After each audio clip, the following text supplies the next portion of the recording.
Let's So go. there you go. Fantastic. Welcome everyone to this panel of facilitators of meaningful learning. And it's really a pleasure to see you here. And to share with us this hour. And we are here to celebrate change. Life goes really fast and we don't always stop and reflect on what we have learned. So we're here to celebrate those small steps that we are taking transforming education. Because the ultimate goal that we want to achieve is an utopia. Transforming education means transforming the way we live and creating a more sustainable world. And that's a really big goal. So it's not something that is going to happen overnight. And that's why it's very important to celebrate each small step in the process, and enjoy the full journey of it. And we mean both the good ones and the not the so great. Because many times we learn more when things don't work as we expected, right? Mistakes are great learning opportunities. So we need to push ourselves to give it a try, to do little experiments, even though when things might not happen as we thought. And this concept of developing experiments or having an experimentation mindset, it's something that is very core to the way that we work at Evolving Education. Because very often, particularly in education, we're afraid of trying new things because we want the best for children. But the best, that perfection might be very hard to achieve, right? So if we think about doing small experiments, like the small improvements that we can do in the classroom, learning from them, making refinements, making adaptations, so that we keep on adapting and growing and learning in this ever-evolving world. So this way it becomes a little bit easier, I think, to take that step. And thank you very much to Monica, Beth, and Natalia for joining us today. Um, we'll give a bit of context about what are we here for. But before that, we want everyone to get to know them a little bit each other, so that our calls, I think, are a good chance to get to know other people who are also in this path of transforming education to make it more humane and values driven. So let's make some small rooms of about 3 people. And we're going to invite you to share something very personal and something very light-hearted at the same time. Something that you're proud of, something that you feel satisfied with, something that makes you smile. It doesn't need to be related to education, really, in any aspect of your life. Just share who you are, where you're coming from, and your answer to this question. Mhm. So yeah, we are gonna have 6 minutes in total in groups of three, so 2 minutes per person. And yeah, something that you feel proud of and satisfied with, something that makes you smile. So whenever you are ready, I'm opening the rooms. 1, 2, 3. There you go. Okay, fantastic.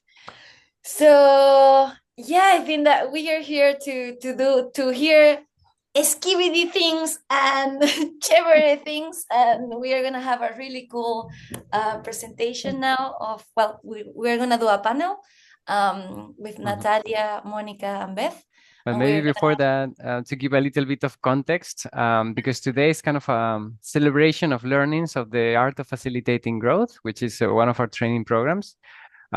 This in this edition, we gave it a try. Like a little experiment was how to support the integration of these practices so that the training really is meaningful. And so we did 2 sessions after one. One was about solving challenges, and this one is about celebrating things that have been a little bit more integrated and things that we can learn from, because many times we don't take that time to stop and reflect and learn from that. So for anyone that haven't heard about the art of facilitating growth, I'll just share just a tiny bit just to give some context about where this session derives from. So the art of facilitating growth is a 1 month program to learn the tools and skills for facilitators, families, and progressive educators with these core objectives and they are really, I will say that they're kind of essential skills and processes for really any relationship. But here, everything is adapted to how to support and empower learners, starting by building strong trust-based relationships, trust in the learning process, be able to balance structure and autonomy. And this is a dynamic balance that is fluctuating depending on the needs of the people, supporting youth to grow beyond their comfort zone, to face challenges, and also to face conflict as an opportunity for learning as well, and to strengthen community. Also finding out how to set our own limits. In a way, what we wanted was to empower the facilitators so that you could be better prepared to support young people. And the way that we do that is that during 1 month, we go through these 4 steps, one in each week. So there are kind of steps to facilitate young people's growth, starting by cultivating trust, then supporting agency, helping them to grow beyond their comfort zone, and finally dealing with conflict. And for each of these topics, we look at what will be one essential tool that is absolutely necessary for this goal to be accomplished. So for instance, for cultivating trust within that empathic listening, it's an amazing tool for that, and that is much needed. But these tools don't happen just by themselves. And at Evolving Education, Luz and I, we started very excited about pedagogies and methodologies, but we realized that all these beautiful elements don't work without the personal growth of the adults, of the personal growth of the educators. That's why here we're pairing tools with skills that we need to develop for the tools to actually work. For instance, if we want to support agency through a strategic inquiry by asking open questions, questions that stem out of curiosity to help people find their own answers and commit to their goals with resilience, then we need to develop our own self-regulation to identify our triggers, our need for control, and being able to regulate us so that we respond based on what they need and not on our own reactions. That's just one example of what we try to do along this training program. And as I said today, it's about learning from Mónica, Natalia, and Beth about some of the learnings that they have had, which are probably way beyond this program because the three of them are really experienced on lots of meaningful topics, I think, for this community on self-directed learning, homeschooling, micro schools, and supporting neurodivergent youth and children. So we're looking forward to hear from you. Maybe let's start the first round just by introducing a little bit about yourself, where you're from, what's your context, a snapshot of your journey in education. Maybe we can start with Beth, Natalia, and Monica, in that order. Okay. Hi. I'm speaking with the cat right in front. The gray one is Simone. So now you've been introduced. They will be making appearances, but very brief because their fee is very high. So I'm in California near San Francisco. I've been an educator for over 30 years, and I have 2 grown children. So my process has been over a long period of time. As David said, it's the art of facilitating growth, but it's also how that fit in with all my previous learnings. So yeah, that's everything, where I'm from and what I do. I'll stop there. The rest is to come. Fantastic. Thank you, Beth.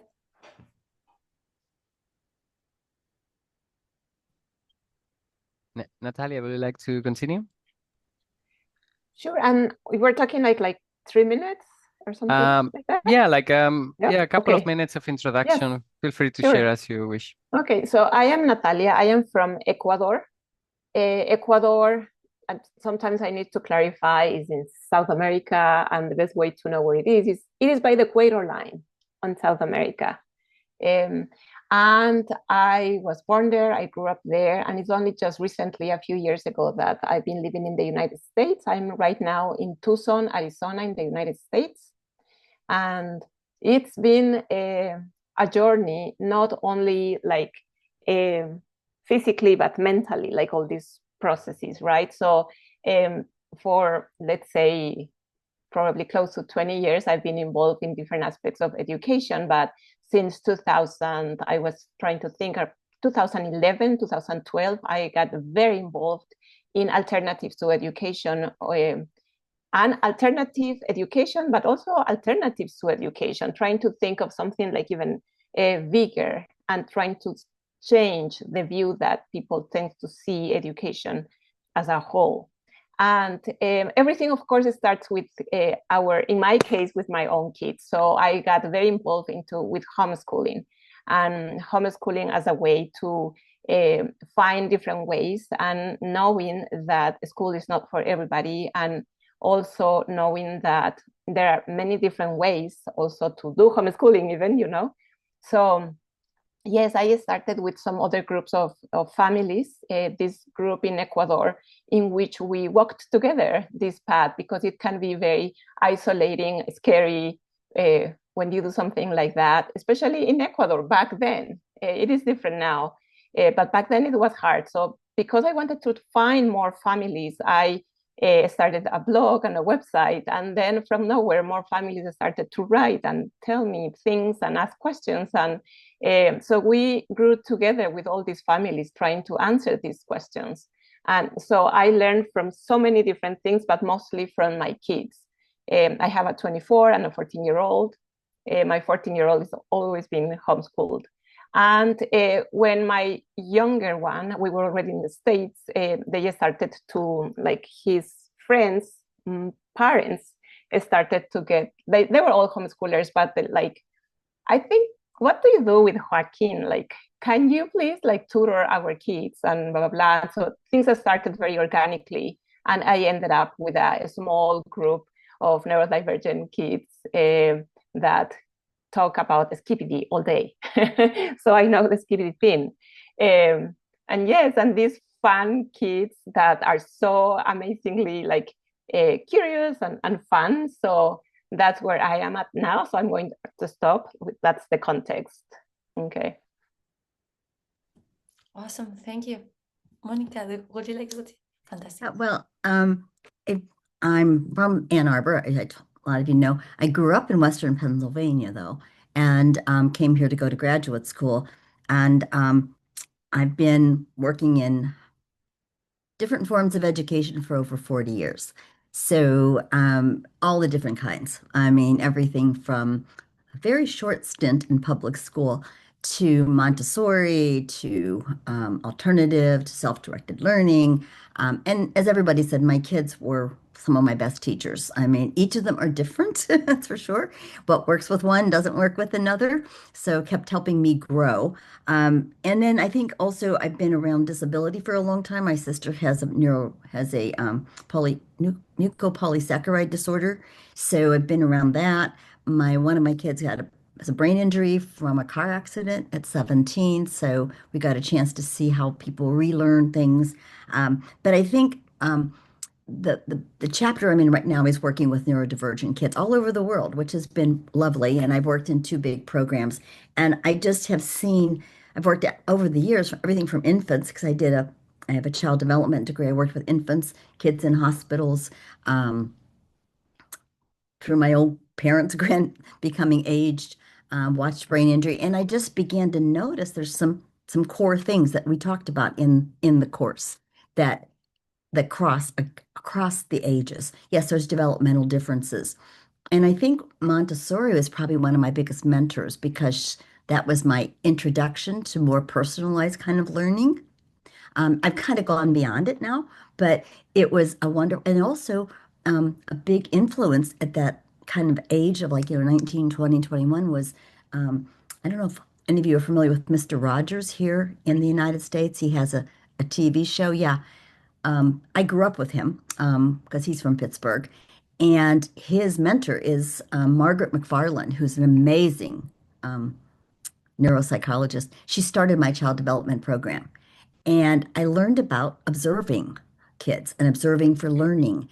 And all of his things come from that. And I actually got to meet him and rode the bus with him, at school. But those kind of things that happen. So now that I work also with youth, 18 to some 16 to 22, I see how important it is for them to have mentors. So that's the next piece I'd like to do. So if there's anybody here that wants to work on creating mentoring opportunities, and I don't think it needs to start at 17 or 18. I think it needs to start around 12, when those kids have all these ideas and want to try it out, but they're like 2-year-olds with ideas, they need some help along the way. So I'm going to stop there, but I've been so lucky to have so many chapters, and some of my hardest times are the ones I learned the most from. So anyway, that's me.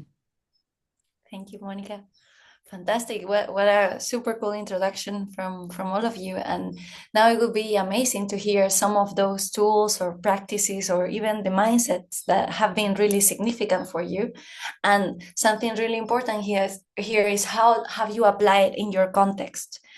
Because in every time is completely different. How have you find out the way to really make it adapted to the place you are in and with the kids that you are working with? And maybe we can start with Natalia, Mónica, and Beth, no? Okay, so yes, so for me it was very overwhelming at the beginning when I got these kids that especially one of them I want to talk specifically about. I'm going to call her Anna.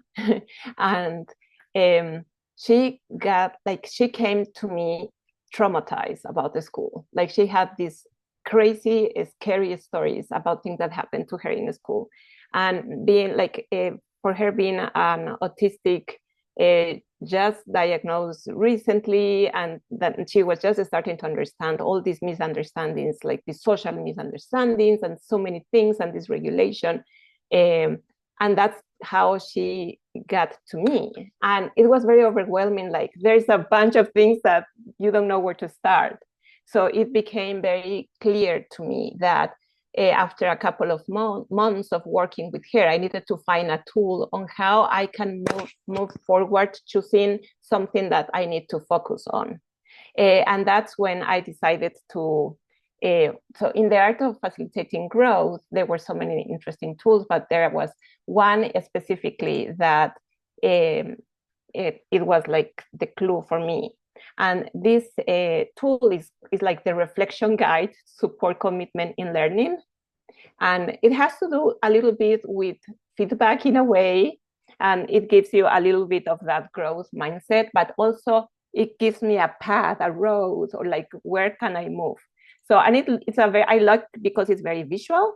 So, and it has like these 7 areas. So how did I use it? Well, these 7 areas are self-awareness. So in the self-awareness piece, I will, after these 2 months of looking and working with my student, I will ask like, can you identify, or can she identify what she feels or needs? Is she aware of their emotions? For example, with the intention and direction, I will think to myself questions like, does she have clarity on what she wants to explore? Is she connected to that? Can she articulate what topic or goal is important to her? And energy management was clue for me, especially with these kids that come from school settings and they have 0 energy.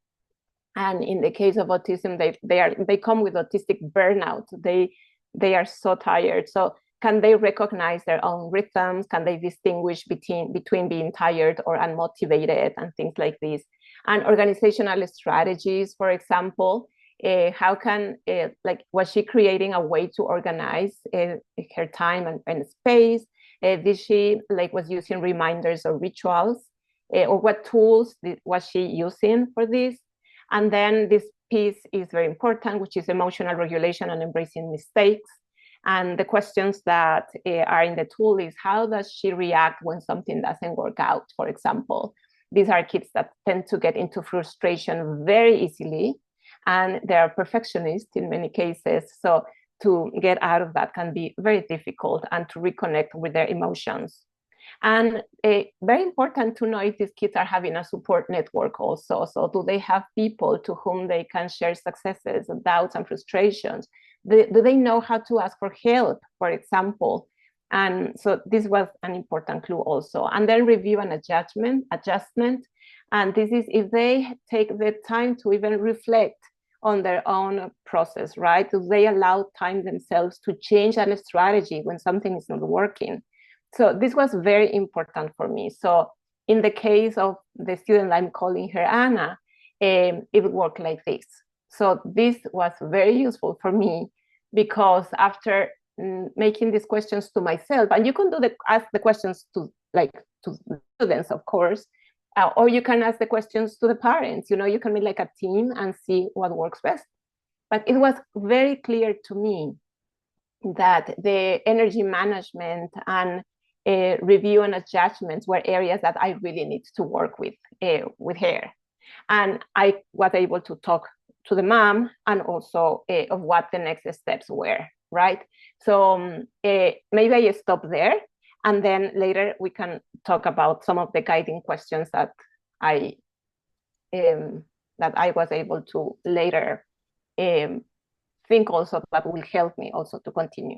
Wow. Fantastic. Thank you very much, Natalia. Because that tool, it's something that when we were going through was like, okay, motivation is the starting point of doing something, but then you need that commitment to maintain it long term. So that was a tool that we were designing and trying out to see if it was useful. So I'm super happy that you have used it and that you have found it so useful. So yeah. Fantastic. Thank you. I don't remember who I said next. Mónica. Well, I'm going to follow up on a lot of what Natalia was talking about and maybe go a little bit underneath some of those areas. And, I've always believed since my younger years that we need to follow kids' interests and we need to look at their talents and help them develop those talents. So that recalls what Natalia's doing is meeting them where they are, right? You have to look at where is this kid right now as a whole child, not just academically, not just in their reading and math and things. And so to do that, to find out what you have to give them some agency, because you're not going to find out if you're in control all the time, right? So I knew these two pieces, but there was a piece that was always missing that I would hit with some kids and not hit with another. And I kind of started looking, and I know Natalia's also talked about empathic listening, but I think for me, it was just getting curious. Even if what they said to me was boring, okay, I can get curious for 5 minutes. I do this with exercise. I'm going to pretend I'm interested. And by pulling up that curiosity, like I know more about cars than I ever would have thought in the world, because I work with a kid who loved cars and we did lots of learning through cars. So that was it. And then the other piece that really came about was about 15 years ago, I learned about the polyvagal theory, and that a lot of what we're learning is about the nervous system.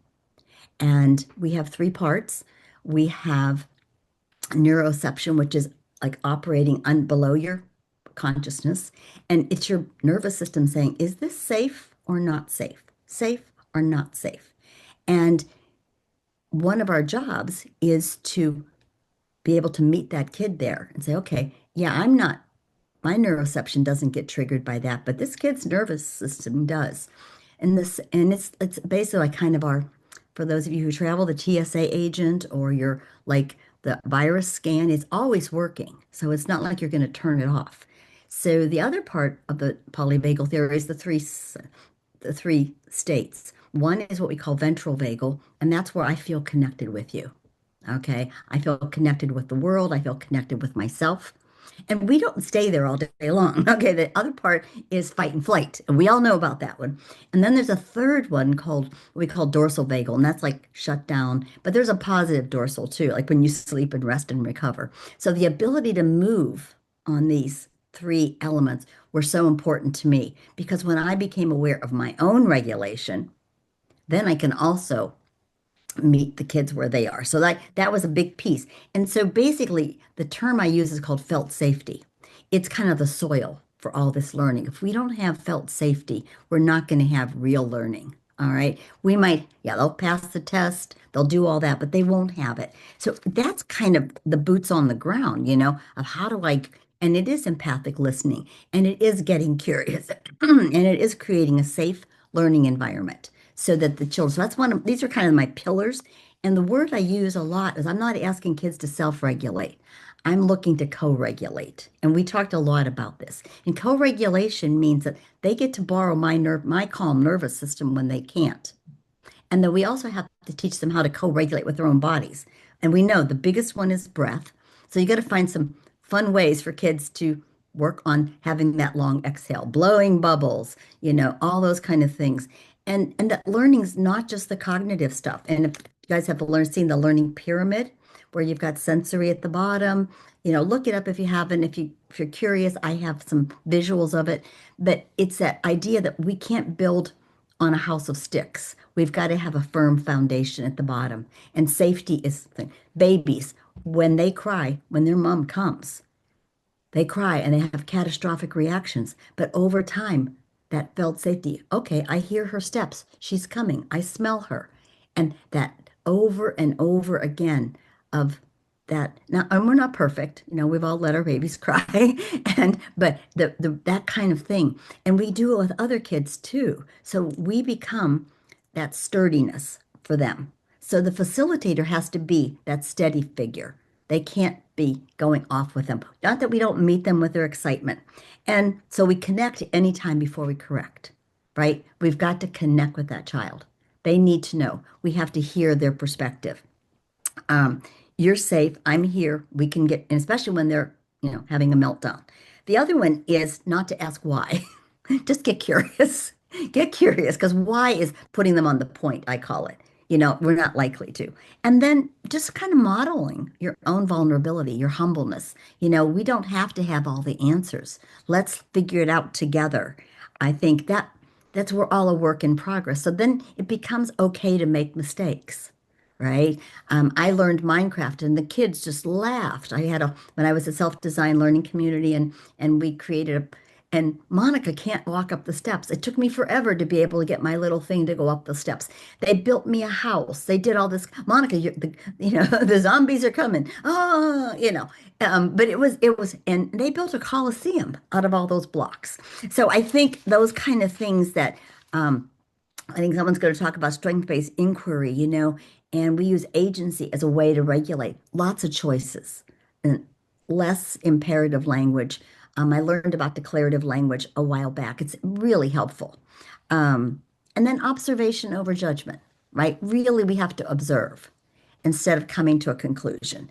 We move with that. And that, like I said, I learned from Margaret McFarland, and then later we called it observing for the learning, not observing for what the kid doesn't know, but we observe for what. And I'm going to stop there because there's a lot of things here. And what was so exciting about this course was I saw people doing this in variety of forms all over the world, which is so comforting to know there are other people in the world. Because when I started way, way back, Montessori and Waldorf were kind of out there. And then some of the, self-directed learning schools, but they didn't make it. There was too many forces against them, and usually we're financial, right? So it's good to see another regrowth of that. So thank you, and I hope we can talk some more about a lot of these things. Thank you, Mónica.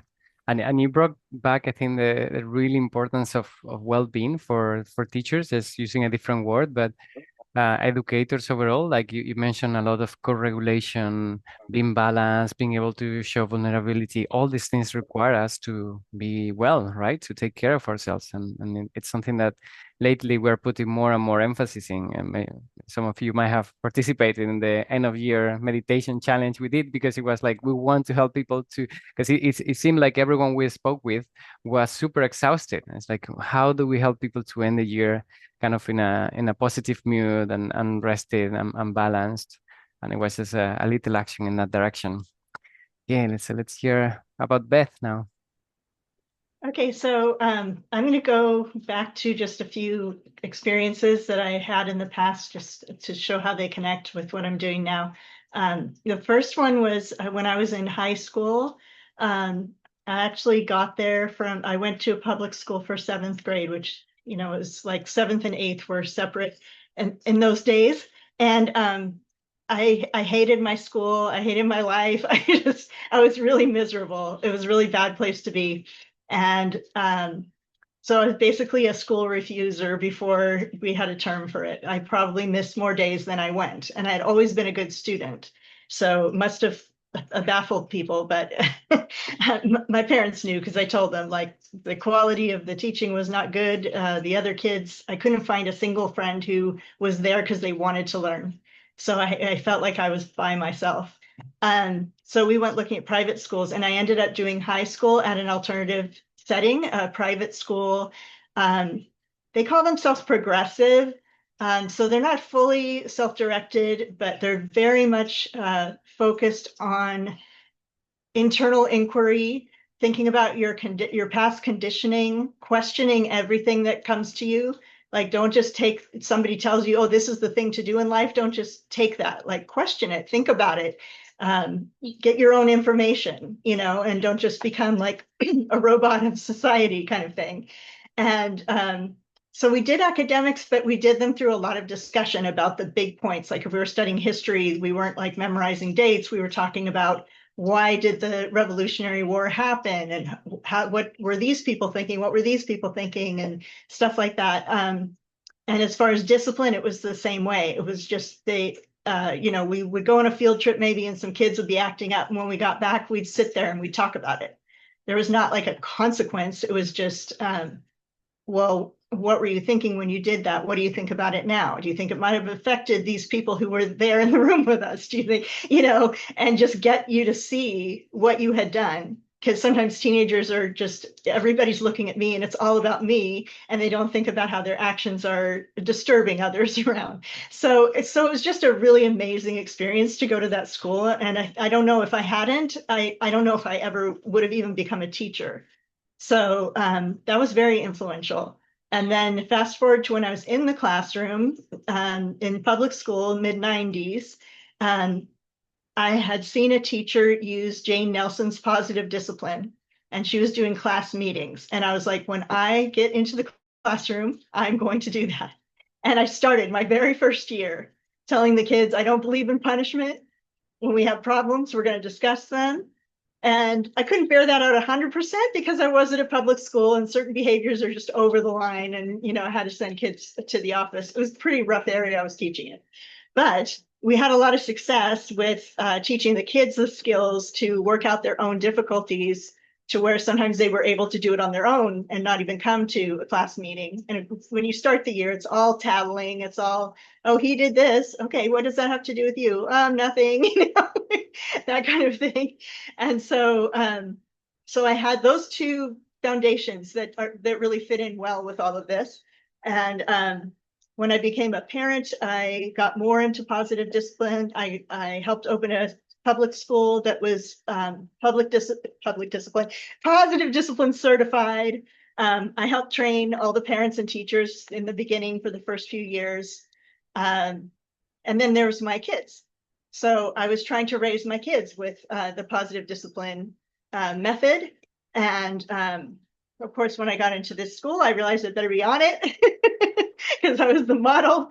But they were, they're both neurodivergent, but we didn't know until their 10th birthdays. And they're 3 years apart, but the 10 was just kind of where it got to be an issue for me.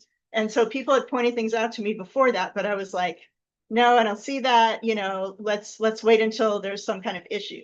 My oldest had issues from the beginning, but see, this was a long time ago. We didn't know what people know now about autism, and he's very highly intelligent.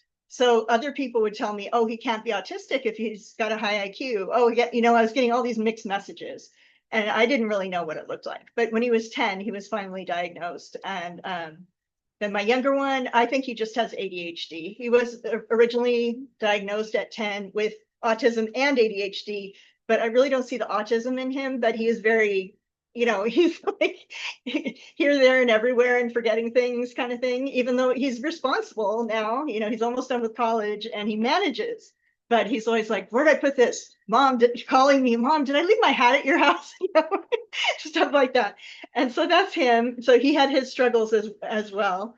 But, once I found out, they were telling me, well, this is the kind of parenting they need and this is what they need. And I was like, oh, well, I've been doing that all along. That's what I do. So I'm very happy that I wasn't more, punitive and authoritarian, because it really would have backfired. And so then one more thing I did was after they were grown, I volunteered for Ross Green's association, Lives in the Balance. Sorry, I'm thinking of 5 different titles at the same time. Lives in the Balance is the organization, and they're fighting against corporal punishment and restraint and seclusion in schools and at home. But I was more involved in the schools group. And so he teaches a very positive way of interacting with kids by asking questions. So then I came to the art of facilitating growth, and we were talking about strategic questioning. And I was kind of like, this feels really comfortable. Like, this feels like something I've done before. And I think it's from all those experiences, but especially Ross Green. I mean, he'll sit down at a table with a kid and just be like, so what's up? And just open it for them to talk. And if they don't, and if they're little and they're just like, I don't know, then he has questions that he asks to get them to kind of know what he's asking for, and answer about what their feelings were, or what took place, or whatever. So that's what I'm working on now. I identified during the training that I have some kids who are very shy. They're tutoring clients. So we're one-on-one, and they pretty much go with whatever I bring. When I say, do you want to do this or this? They just shrug.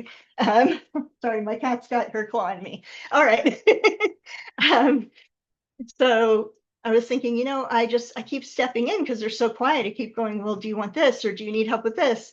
And I need to stop doing that. So I practiced on the one that's the most quiet. And I asked her what she thought of the way I intervene. Like, am I driving her crazy with all these interventions? Does she want me to step back? And she thought for a while, because she kind of didn't want to say anything, I think, but she said, no, it's the way you do it is just about perfect, because you kind of know right when I'm getting stuck. And I said, okay, but I want you to know when you're getting stuck, and I want you to know what you're getting stuck on. So even though you say that, is it okay with you if I try to hold back a little bit, and I'll just be doing something alongside you? And if you need help, you'll need to speak up and tell me. And she said, okay. And I'm helping her a lot less, and she's doing really, really well.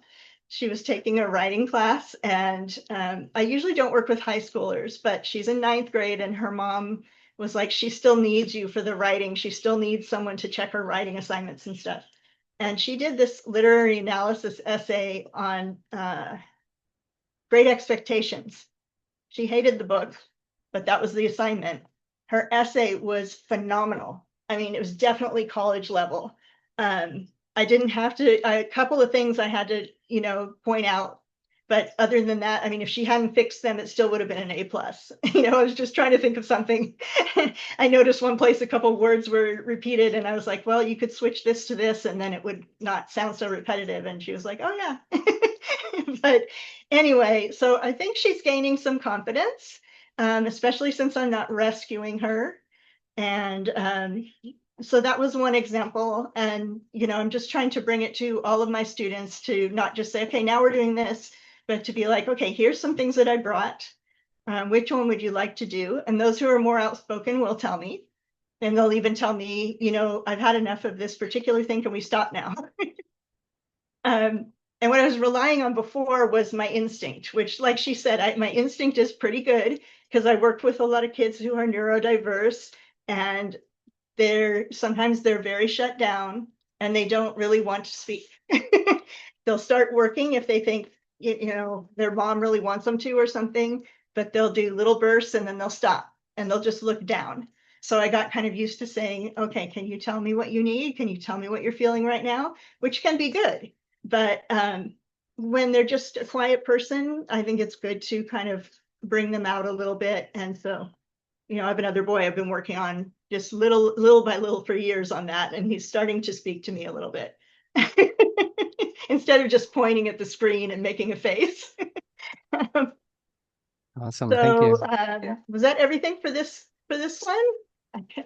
Yeah, that was really nice to hear. Thank you, Beth. That change of approach towards asking them more of how is it that they feel and what is it that will help them best, as also a way to trigger self-reflection, no? And that kind of almost metacognition of how they are learning best and where they need help, so that they can ask for it more actively. Yeah, self-reflection is a good term, because that's what I felt I learned in high school. So it's so valuable, because I do it all the time now in every area of life. I try not to obsess about it, but yeah. Thank you. Okay, so let's go to one last round. And also, if people that are listening have some questions, maybe you can put them in the chat as we go around hearing from them. But it's really about some, maybe this time we can do it a bit kind of shorter because this is kind of conclusions and key learnings, key insights.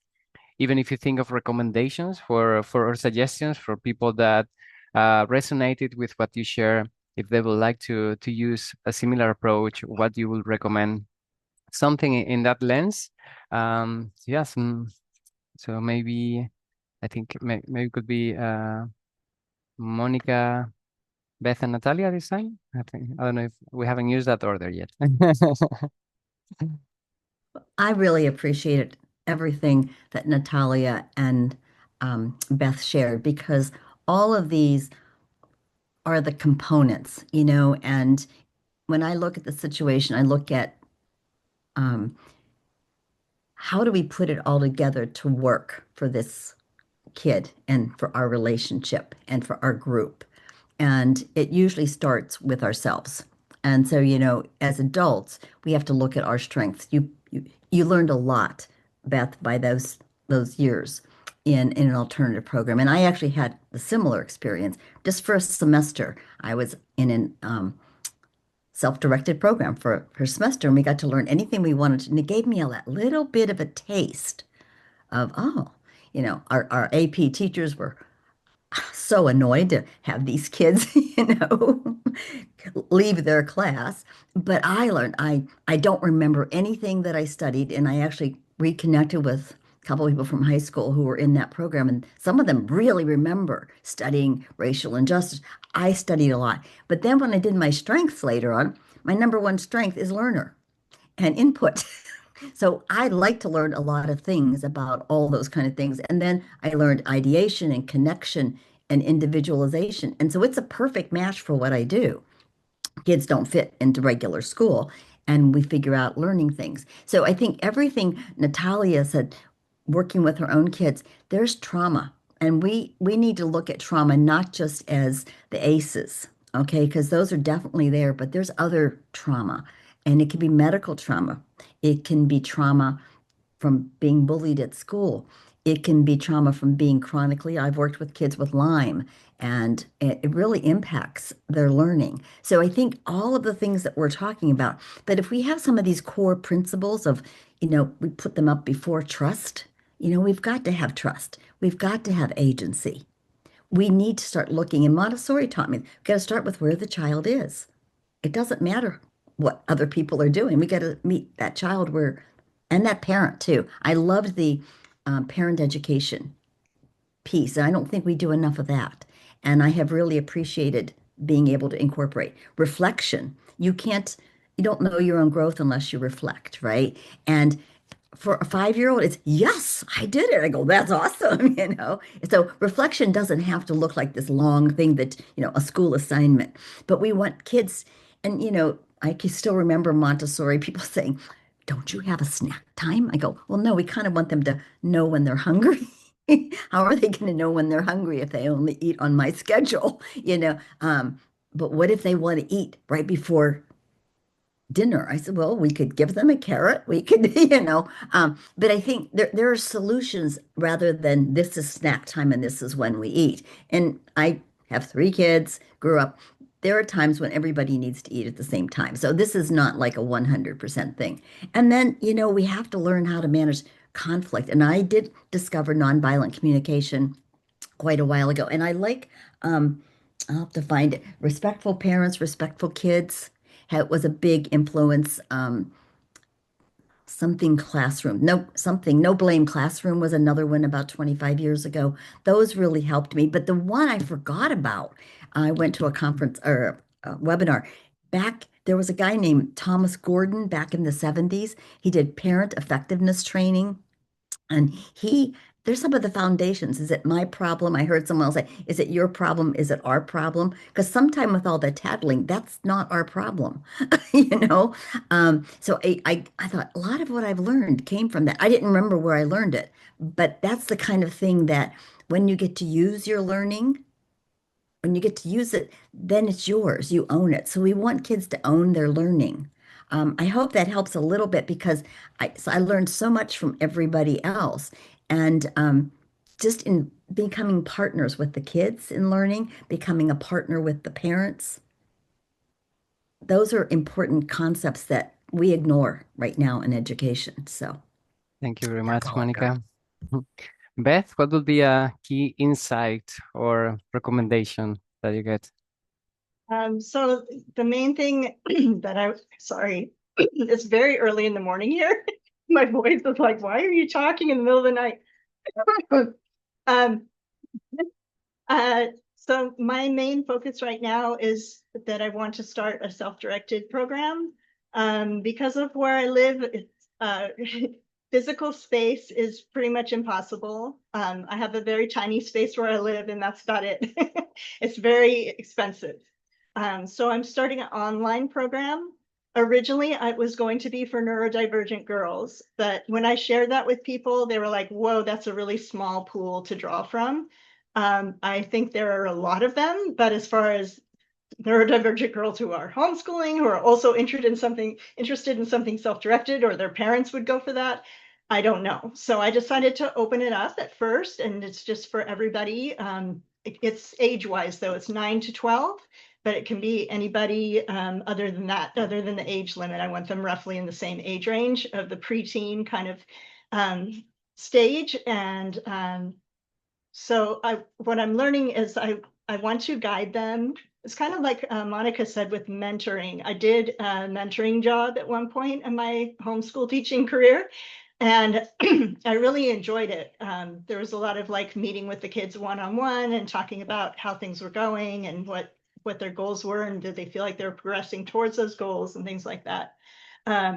So in my planning, I haven't started it yet. It's supposed to start in March. I gave myself lots of time to plan. But I'm pulling together Socratic questioning, reflective learning questions where they think about their last learning and project that they did, and was that what everything they wanted it to be, or what would they change? Those kind of things, and a few just like fun interactive, activities, so that they're not just working on their own. I want them to get to know each other and possibly even collaborate over the internet. So that's my big focus, and I think it's going to pull together all of these things, and more like Monica said, there's so many little pieces. Lewis asked me like which thing I would focus on the most, and I'm like, well, this, but that intertwines with this, which intertwines with that. Nonviolent communication is something I was also very interested in, because it falls in line with my other groups that I've been part of and trainings I've been a part of. And I read a few of the small books that, is it Rosenberg, that he put out? Rosenberg. I'm just seeing Marshall in my head. Like, we're not on a first name basis. But anyway, yeah, so if anybody has any questions about how I'm doing that or whatever, like David said, put them in the chat and I'll be happy to respond, or say, oh, I haven't thought of that yet. Thank you. So that's me. Thank you, Beth. And I know we don't have much time, so I will try to be very quick. So something that I wanted to say, that when I started with the group tutoring, we are talking of 3 students.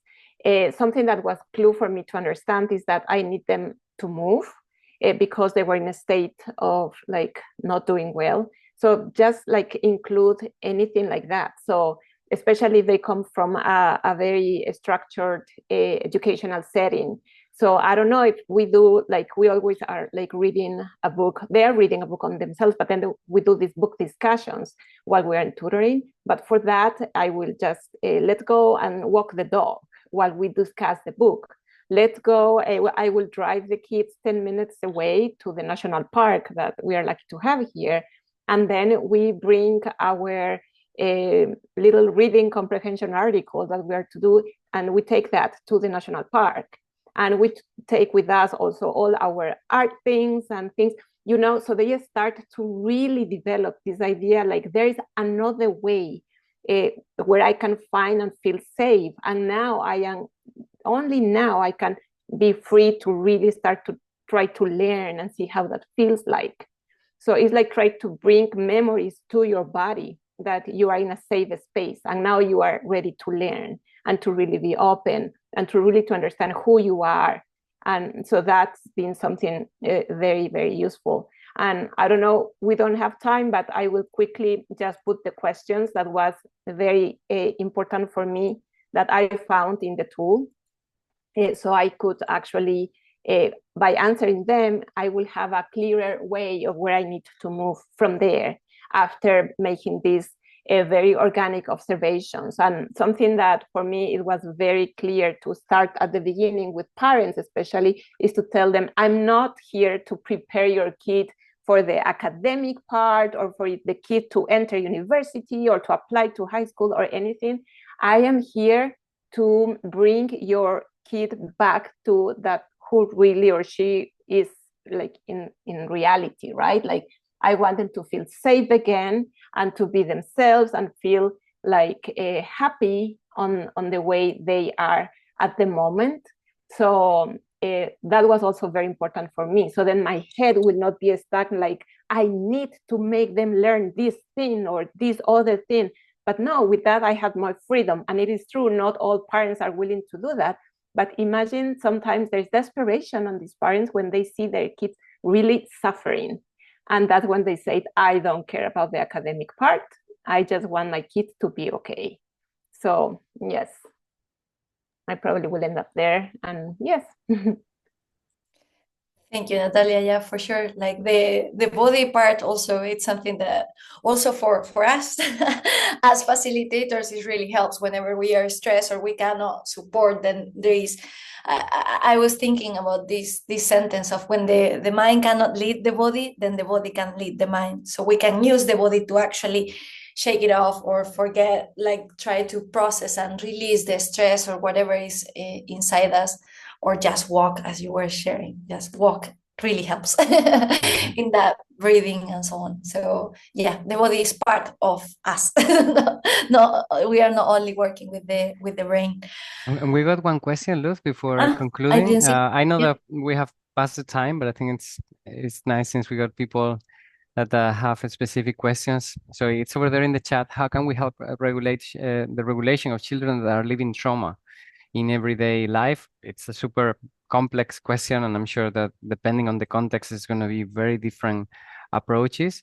But maybe if you can share, like from your own experiences, sort of when I had this particular case, I did this, just to provide some ideas, because the specific solution is going to be tailored to the children and situation, of course. But if anyone would like to share. Monica Okay. brought this up earlier, so why don't you? Yeah, I did. Well, I Okay. think I consider myself, I'm not a trauma therapist.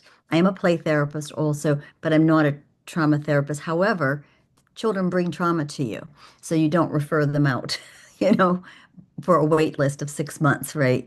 So I consider myself trauma informed, and co-regulation is huge. And Mona Delahook is one of my other favorite authors, and I actually did a book study with her, and I loved it because she uses the polyvagal theory in her work. She also uses the neurobiology of learning, and this is where, in my understanding of child development, comes also. I think these are the kind of important pieces. So when we say co-regulate, we mean we need to be with the children. We're not looking to fix them at that point in time. Okay. We're looking to be with them. And as a parent, you can learn this. When they're in fight and flight, they're not hearing what you say anyway. So the hardest thing to do is not say anything, but your body and your tone of voice. This is what we call the co-regulating piece. We have the prosodic voice. You have the body language that's non-threatening. All right. You have the tone of voice that's not imperative. And we're there. We're going to share our nervous system. And Luz was just talking, we can't work up here in the brain. That's because 80% of the messages when we're in that state are coming from our body. It's the vagus nerve. 80% of the message is only 20%. So we've got to get someone with at least a toe into what we consider that safe and connected before we can have any problem solving. So that's a really hard thing because as parents and teachers, we're busy. We got to get going. You got to slow down sometime to be able to help that kid and to help yourself. Like, I got to walk away. Like one of my favorites ones when some of my kids were in school, I love you too much to fight about homework. I'm sorry. I didn't learn that with my first one, but by the second and third, I did know that, right? We're not going to fight about this. And when I did tutoring, these teachers would send ridiculous amounts of things over holidays. And, a teacher said, I don't believe you did that. I think your mom did it. I had to write a note that said, no, we did it, but we did it verbally, right? We didn't have her write all that. So I think when you get kids who've been traumatized, I think, Sophia, you asked that question. You really do have to meet them where they are. And sometimes that means, and I learned this from Brent Cameron, that means letting them watch. They don't participate for a while because it's too scary for them to participate, right? So we have to observe that. Observing the learning sometimes is how some kids learn. And I know just in my own life, anytime I've been doing a group and a parent comes, did you make what everybody else made? So we'd have a couple people make extra ones so that kid could take it home, right? So the parent felt okay that they got something out of it, right? Did they get anything out of this learning experience? We don't see everything our kids are learning. So especially with the kids who are trauma, we need to be with them. We have to, and we have to look at where their nervous system is, look at the behavior through a nervous system lens, that they're dysregulated. They're not being manipulative. They're dysregulated. And if they're in a trauma, then we have to be ready. With movement is huge. Movement is huge. I have had so many kids have to come and they have to run, right? Walking outside. Let's go take a walk about this. Exercise ball, a cozy place if you're in a classroom, a place where not a timeout. This is a place they can go, right? When they need it. It's not, so I think those are some off the top of my head things. But again, it's very much personalized. It has to be for that child. But those are some good, my first thoughts. Beth, you might have some too, other Yeah, people. I just want to interject a couple of things about the I forgot the second one as I was trying to say the first one. The positive timeout is what Jane Nelson calls it. And I did that with my kids. My first son had the most difficulty with emotional regulation, and he would just get really upset, screaming, crying about things that seemed very minor to me. And I didn't know why until later. But she has this thing like make a cozy corner in their room. She calls it positive timeout. I didn't want to use the term timeout at all. So we just called it cozy place or calm. Oh, we called it calming place. And he put all these pillows and blankets, stuffed animals. I said, what else do you want to hear? He wanted his little tape recorder so he could listen to music, and that really worked because when he got all worked up, I'd say, do you think your calming place would help right now? And he'd say, yeah. But he always wanted me to come with him. And now I understand that that was co-regulation. I learned about that later.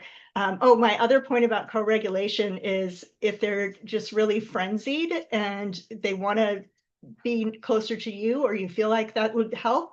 Another thing is just to model, and just say, oh, when I get really stressed, I like to breathe like this. You want to try it? And they might just, no, but you're showing them what to do. And next time they might go join in with you a little bit, and eventually they'll learn to do it on their own. But if they're traumatized, they're not coming from a home where they're seeing this modeled in most cases, unless school is the trauma, which is what we had. But, if the home is the trauma, where the trauma happens, there's probably a lot of chaos and things going on. So that's one of the things Mona Dela talks about is just showing them, especially the little ones, because you can't say, oh, breathe deeply. They'll just look at you like, what's that? But even the older ones may not know, depending on their background. So just to go ahead and model, deep breathing and sitting. And if that's not working, like Mónica said, you can say, would you feel better if we took a walk? I've noticed my son, as he got older, he would prefer to have his therapist walk and talk with him than to sit in the office because he felt very anxious all the time. So, so those things can be really helpful. Yeah. And quickly, I just have to add to what Mónica and Beth said, is that I'm thinking that a good way to know if the environment is working is like whenever you feel like a kid needs accommodations, it means that environment is not working. So that student is doing great, where the environment that she or he's already on do not need any sort of accommodations, because it's just organically feeling safe in that space. So that means that we don't need to change them. We need to see what's the environment where they are going to flourish. And many times that's not a school. So, and we have to just accept that the school is not for everyone. So maybe we have to think out of the box and think of a small micro schools, or maybe group tutoring with just a small group of people, to be more creative, at least when we can, because sometimes there are some legal aspects in depending on where you are, and financial aspects. So try to be very creative on how can I think out of the box and change things. And yes, movement is very, very important, I would say. And I am also a certified positive discipline, and I've noticed that many things work sometimes, many didn't for neurodivergent kids. So something I would say is, even if you think you know many different methodologies and things, as Beth and Monica were saying, every child is different. So be yourself. I think the most important thing I noticed is, how can I connect with this human being? That for me is the clue. And that will be very different depending on each kid.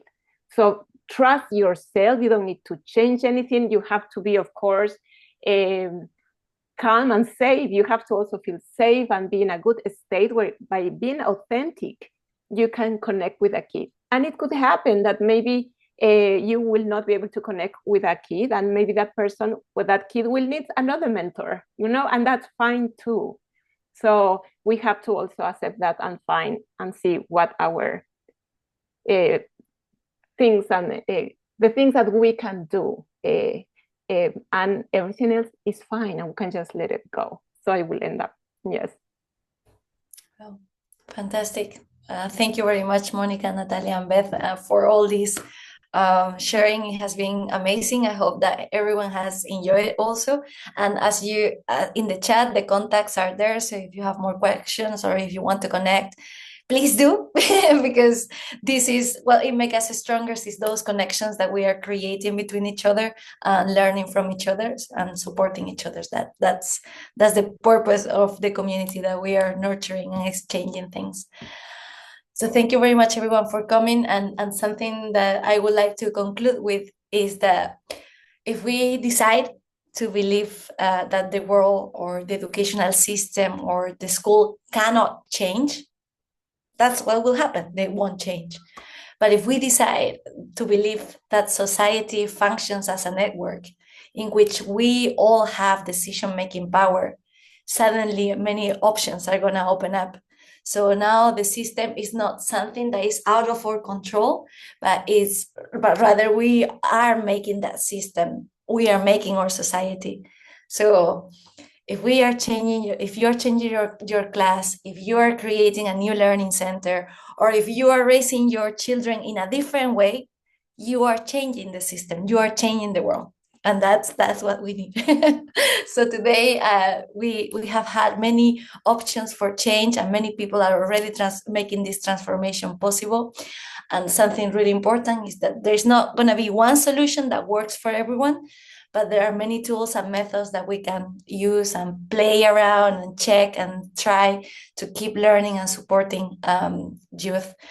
So yeah, and something important just there is that we are not alone, that we don't have to do it alone. We are a community that can have fun together, can collaborate and exchange, and keep growing together. So thank you very much for inspiring us today, Natalia, Monica, and Beth, and everyone for joining us on this Sunday. It was wonderful to having you here. And yeah, let's just stay connected with everyone that has been listening. If the art of facilitating growth resonated with you, we think it will be open in the next edition about July this year. We'll soon release some early bird announcements so that can some coordination and so on. And yeah, thank you everyone for sharing, and keep learning and nurturing this community. And it's Sunday, so have a great Sunday. Enjoy Thank the weekend. you all. Bye. Bye. Thank you very much. Thank you. Yeah. That's really